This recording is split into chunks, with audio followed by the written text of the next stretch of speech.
Eu sou o Viramelo e você está no canal.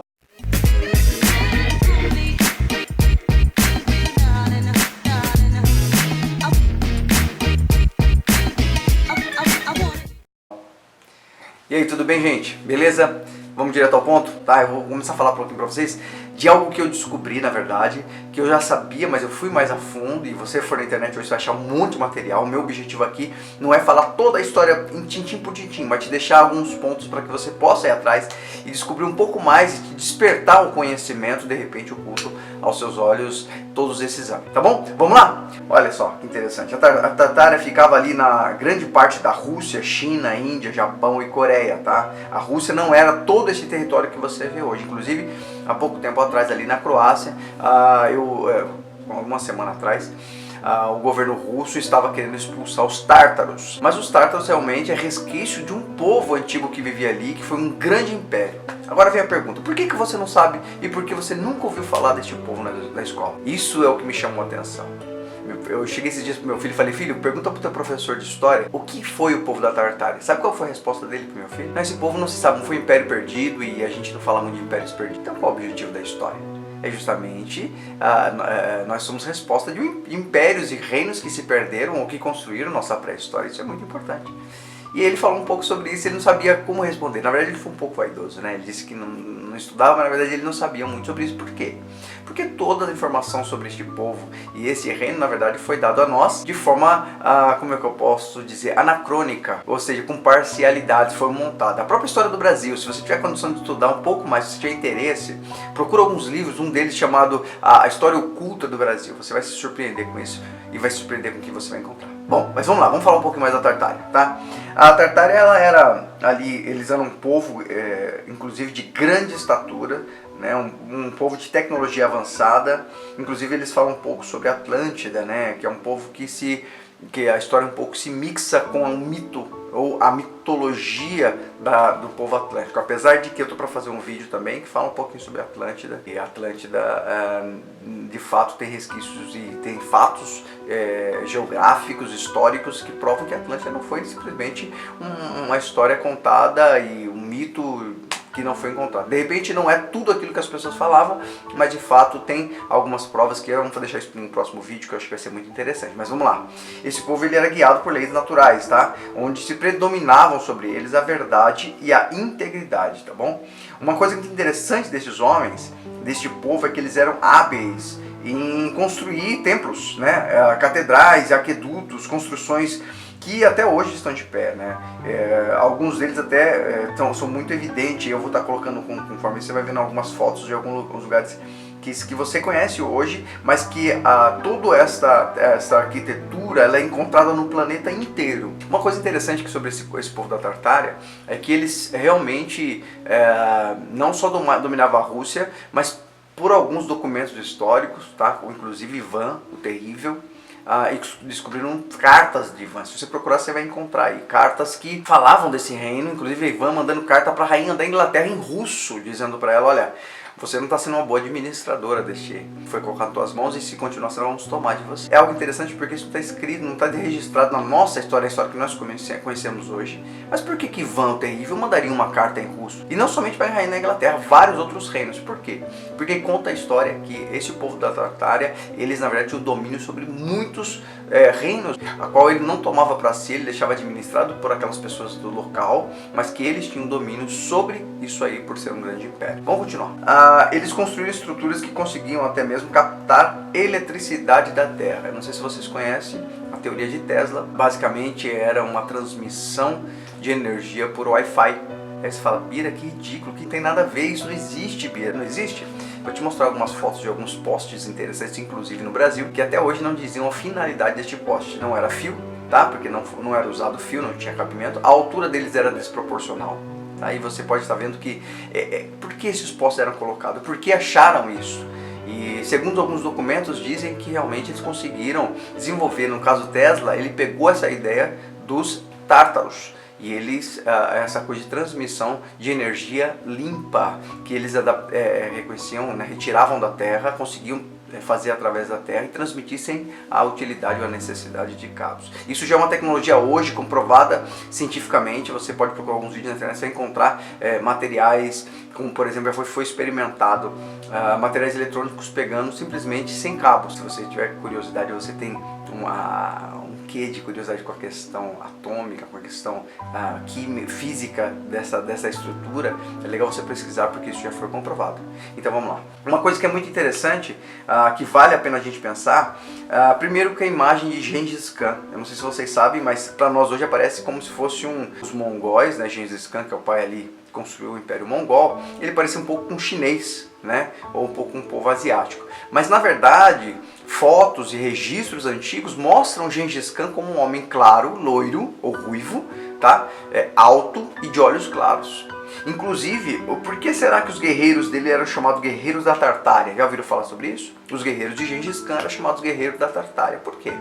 E por que isso se conecta com a história que a gente está falando agora e nunca foi divulgada dessa maneira? Por que foi mudada a imagem de Gengis Khan? We see a modern interpretation of Genghis Khan.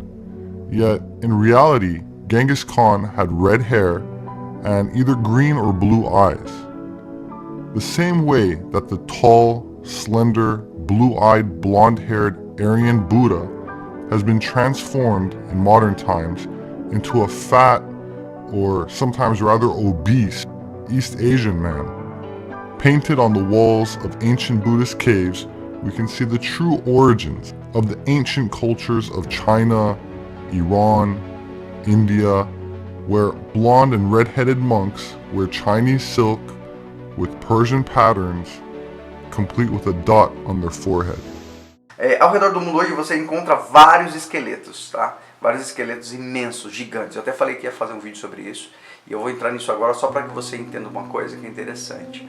Uma das características, isso é documentado, inclusive eu vou colocar para vocês, deixar na descrição, um documento, na verdade, ali da Biblioteca de Lisboa, e um documento ali desse material histórico, onde um navegador da época, feito uma tradução, ele diz que esteve ali, você pode entrar, eu inclusive li esse documento, é documento oficial, tá? E dizia que ele esteve ali nos mares da Tartária e viu animais imensos e os homens eram gigantescos. Segundo os mapas antigos, a Tartária ela tomava toda a parte norte do planeta, ela dominava principalmente, né, a parte norte do planeta, inclusive uma parte da América, onde foi encontrado estruturas, escritas e o mais interessante de tudo isso, eles encontraram ali esqueletos das mesmas proporções e dos mesmos tamanhos deste local.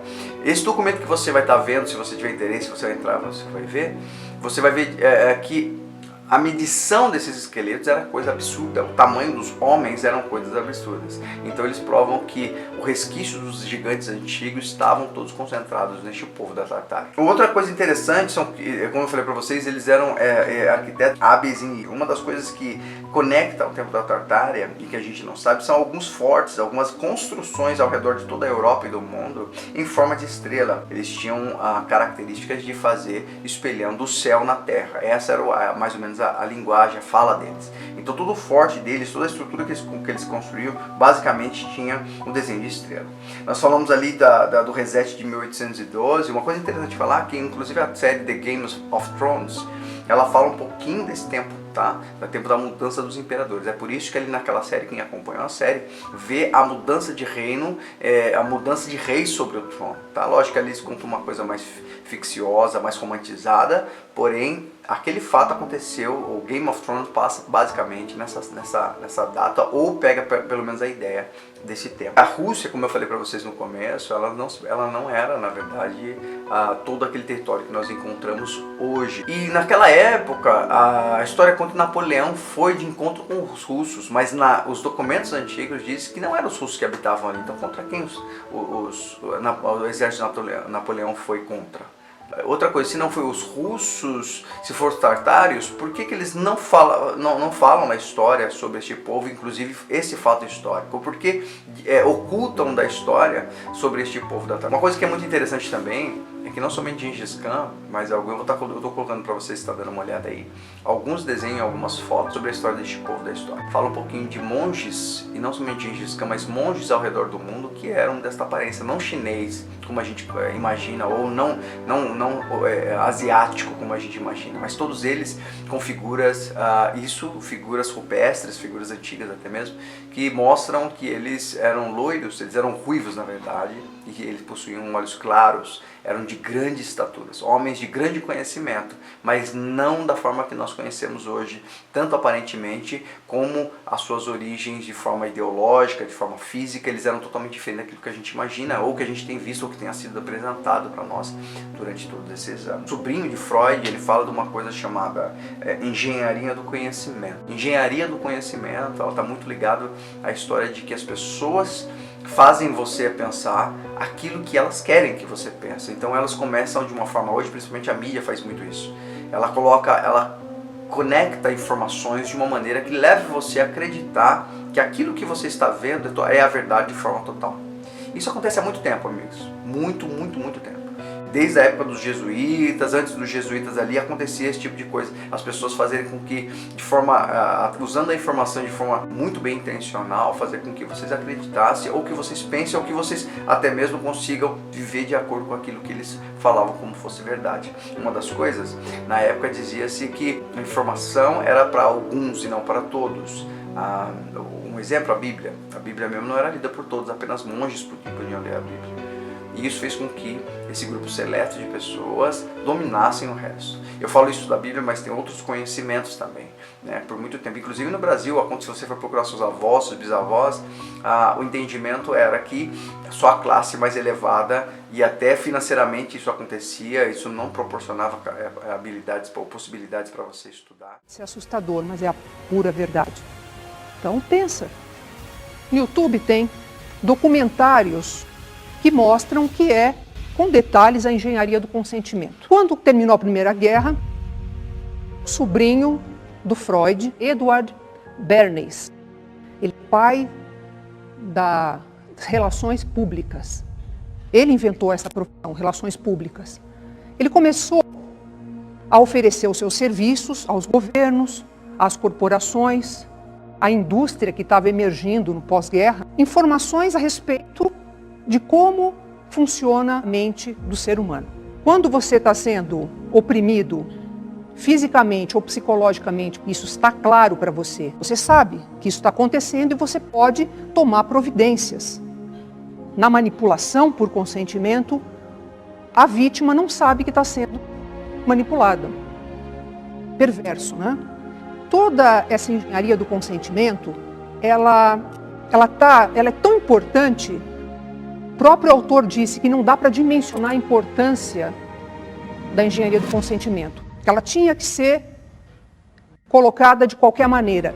E ela está dentro da educação, poder econômico, ela está dentro do poder político. A ideia dessa engenharia, né, que eles falam do conhecimento acontece, é de uma maneira que eles possam te fazer um pouco restrito ao conhecimento e com isso, claro, eles restringem a tua capacidade de poder. Onde acontece muito isso? Países socialistas, comunistas, acontece muito isso. Eles bloqueiam a questão de informação e você não tendo informação, você se torna realmente, passa a acreditar e viver de acordo com aquilo. Interessante, né? Esse assunto é muito interessante, eu achei muito legal falar um pouquinho sobre a Tartar e trazer um pouco mais dessa concepção de que o porquê que não conhecemos, o porquê que não sabemos e como funciona essa coisa da engenharia do conhecimento, tá? Essa ideia que eu passei hoje para vocês é mais para que você consiga despertar essa curiosidade e falar, pô, é verdade, eu vou ir atrás, conhecer um pouquinho mais, porque é isso que faz com que a gente se torne pessoas mais livres. Fico por aqui, a gente se encontra no próximo vídeo, bye bye.